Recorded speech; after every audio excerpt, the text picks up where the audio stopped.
غیر اللہ سے مدد مانگنا، فوت شدگان کو پکارنا۔ غیر اللہ سے مدد۔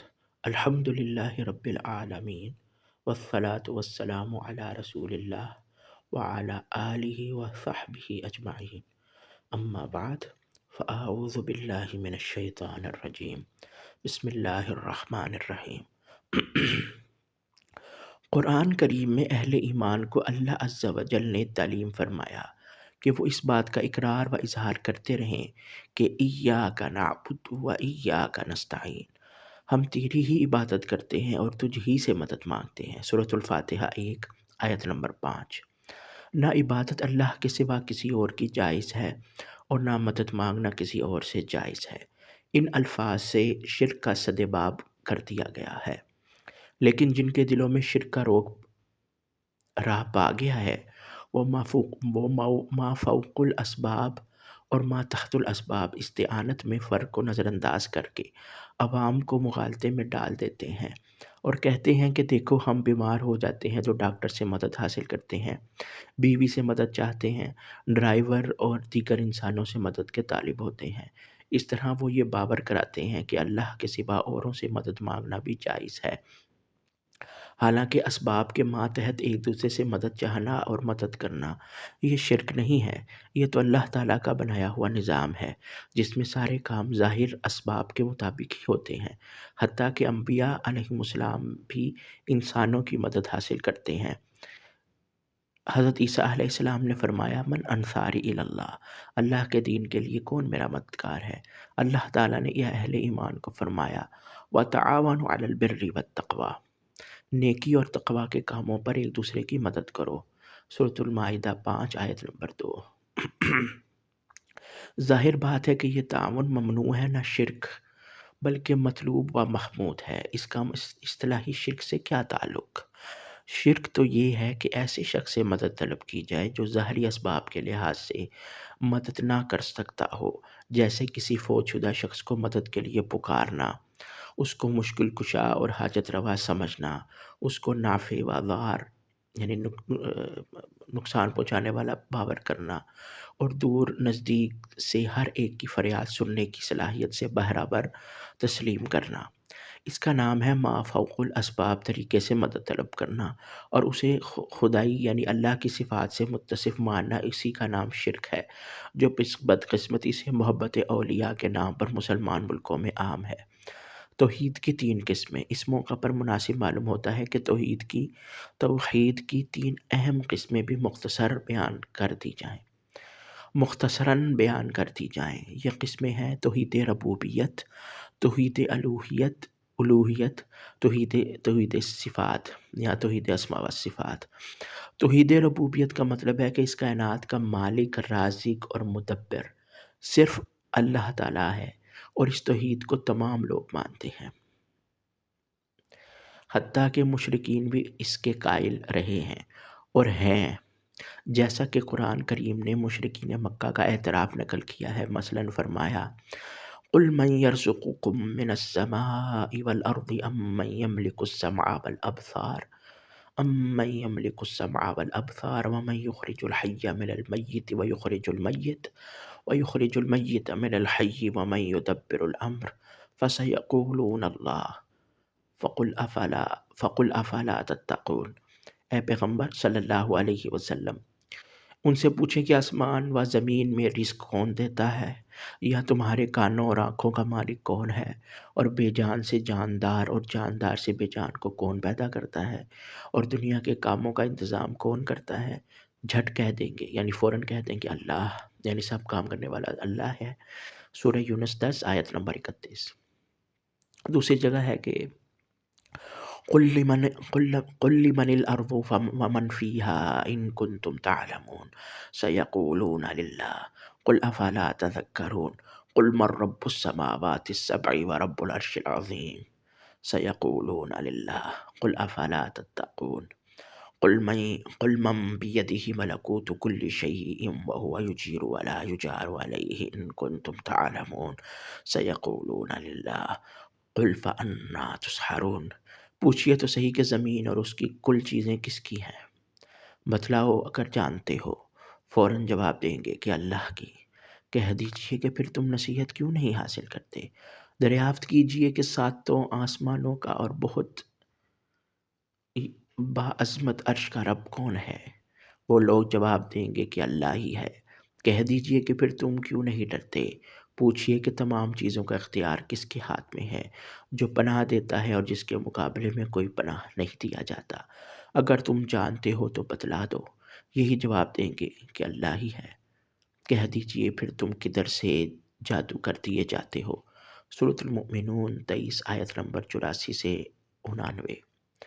توحید الوہیت کا مطلب ہے کہ عبادت کی تمام اقسام کا مستحق اللہ تعالیٰ ہے، اور عبادت ہر وہ کام ہے جو کسی مخصوص ہستی کی رضا کے لیے یا اس کی ناراضگی کے خوف سے کی جائے۔ اس لیے نماز، روزہ، حج اور زکوٰۃ صرف یہی عبادات نہیں ہیں، بلکہ کسی مخصوص ہستی سے دعا و التجا کرنا، اس کے نام کی نظر و نیاز دینا، اس کے سامنے دست بستہ کھڑا ہونا، عاجزی کے ساتھ اس کا طواف کرنا، اس سے طمع اور خوف رکھنا وغیرہ بھی عبادات ہیں۔ توحید الوہیت یہ کہ شرک کا ارتکاب کرتے ہیں، اور مذکورہ عبادات کی بہت سی قسمیں وہ قبروں میں مدفون افراد اور فوت شدہ بزرگوں کے لیے بھی کرتے ہیں، جو سراسر شرک ہے۔ توحید صفات کا مطلب یہ ہے کہ اللہ تعالیٰ کی جو صفات قرآن و حدیث میں بیان ہوئی ہیں ان کو بغیر کسی تعویل اور تحریف کے تسلیم کرے، اور وہ صفات اس انداز میں کسی اور کے اندر نہ مانے۔ مثلا جس طرح اس کی صفت علم غیب ہے، یا دور اور نزدیک سے ہر ایک کی فریاد سننے پر وہ قادر ہے، کائنات میں ہر طرح کا تصرف کرنے کا اسے اختیار حاصل ہے، یا اس قسم کی اور صفات الہیہ میں سے کوئی صفت بھی اللہ کے سوا کسی نبی، ولی یا کسی بھی شخص کے اندر تسلیم نہ کی جائیں۔ اگر تسلیم کی جائیں گی تو یہ شرک ہوگا۔ افسوس ہے کہ قبر پرستوں میں شرک کی یہ قسم بھی عام ہے، اور انہوں نے اللہ کے مذکورہ صفات میں بہت سے بندوں کو بھی شریک کر رکھا ہے۔ اللہ تعالیٰ کے سوا نہ کوئی کسی کو نفع پہنچا سکتا ہے اور نہ نقصان، ایسی اشیاء کے حصول کے لیے جو مخلوق کے اختیار میں نہیں ہیں۔ مخلوق میں سے کسی فرد کو پکارنا شرک ہے، اور پھر مردہ جو کہ نہ سن سکتا ہے اور نہ جواب دے سکتا ہے۔ ارشاد باری تعالیٰ ہے وَلَا تَدْعُ مِن دُونِ اللَّهِ مَا لَا يَنفَعُكَ وَلَا يَضُرُّكَ فَإِن فَعَلْتَ فَإِنَّكَ إِذًا مِّنَ الظَّالِمِينَ۔ اور اللہ کے سوا کسی کو مت پکارو جو نہ تجھے نفع دے سکتا ہے اور نہ نقصان، اور اگر تو نے یہ کام کیا تو ظالموں میں شمار ہوگا۔ سورہ یونس 10 آیت نمبر 106۔ اس آیت میں اللہ تعالیٰ نے فرما دیا ہے کہ کوئی غیر اللہ کو اپنی حاجت روائی یا مشکل کشائی کے لیے پکارے، اور اللہ تعالیٰ کے لیے مطلب نہ پکارے، اور اللہ تعالیٰ نے یہ بھی بتا دیا ہے کہ اللہ کے سوا نہ کوئی کسی کو نفع پہنچا سکتا ہے اور نہ نقصان۔ وَإِن يَمْسَسْكَ اللَّهُ بِضُرٍّ فَلَا كَاشِفَ لَهُ إِلَّا هُوَ۔ اگر اللہ تعالیٰ تجھ کو کوئی کسی مصیبت میں مبتلا کر دے تو اس مصیبت کو دور کرنے والا اللہ کے سوا کوئی نہیں۔ سورہ یونس 10 آیت نمبر 108۔ ان الذین تعبدون من دون اللہ لا یملکون لکم رزقا فابتغوا عند اللہ الرزق واعبدوہ۔ بے شک جن لوگوں کی تم اللہ کے سوا عبادت کرتے ہو وہ تمہارے لیے رزق دینے کا اختیار نہیں رکھتے، بس تم اللہ تعالیٰ کے ہاں سے رزق مانگو اور اس کی عبادت کرو۔ سورۃ العنکبوت 29 آیت نمبر 17۔ ومن اضل ممن يدعو من دون الله من لا يستجيب له الى يوم القيامة وهم عن دعائهم غافلون وإذا حشر الناس كانوا لهم أعداء وكانوا بعبادتهم كافرين۔ اور ایسے لوگوں سے زیادہ کون گمراہ ہے جو اللہ تعالیٰ کے سوا ایسے لوگوں کو پکارتے ہیں جو قیامت تک ان کی دعا نہ قبول کر سکیں بلکہ ان کی آواز سے بھی بے خبر ہوں، اور جب سب لوگ جمع کیے جائیں گے تو وہ ان کے دشمن ہو جائیں گے اور ان کی عبادات سے انکار کر دیں گے۔ سورۃ الاحقاف 46 آیت نمبر 5-6۔ اس آیت سے بھی یہ ثابت ہو گیا کہ غیر اللہ کو حاجت روائی کے لیے پکارنا ان کی عبادت ہے، حالانکہ انسان صرف اللہ کی عبادت کے لیے پیدا کیا گیا ہے۔ امن یجیب المضطر اذا دعاہ ویکشف السوء۔ سورۃ النمل 27 آیت نمبر 62 میں اللہ نے فرمایا مجبور بے بس کی شخص کی دعا قبول کرنے والا اور مشکل کو حل کرنے والا اللہ تعالیٰ کے سوا کون ہے؟ صحیح حدیث میں ہے کہ نبی کریم صلی اللہ علیہ وسلم نے سیدنا ابن عباس رضی اللہ عنہما سے فرمایا وَاعْلَمْ أَنَّ الْأُمَّةَ لَوْ اجْتَمَعَتْ عَلَىٰ أَن يَنفَعُوكَ بِشَيْءٍ لَمْ يَنفَعُوكَ إِلَّا بِشَيْءٍ قَدْ كَتَبَهُ اللَّهُ لَكَ۔ جان لو اگر ساری امت یعنی سارے لوگ تجھے نفع پہنچانے کے لیے جمع ہو جائے تو نفع نہیں پہنچا سکتے مگر وہ جو اللہ نے تیرے لیے لکھ دیا ہے۔ سنن ترمذی حدیث نمبر 2516، یہ حدیث مسند احمد میں بھی ہے، اور یہ وہ تقدیر والی حدیث کا ایک حصہ ہے۔